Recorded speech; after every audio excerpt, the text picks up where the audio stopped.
taking her here, there, and yonder. Good for you. Keep up the good work. Good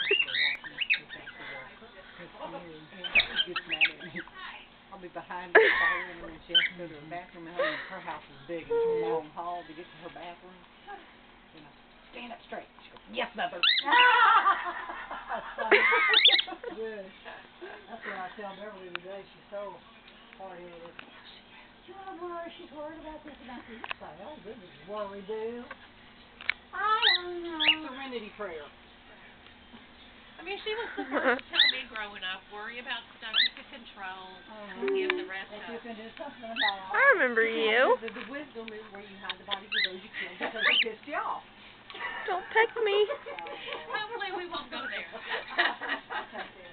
All right. How much is it? I have no idea. Probably for you. Yeah. Okay. Now, what you going to do with that? I'm going to give it to her now. She's the only one that didn't have a sled. Sweet. Janet, you still have a sled? Where'd she go? She went to go. She went out looking.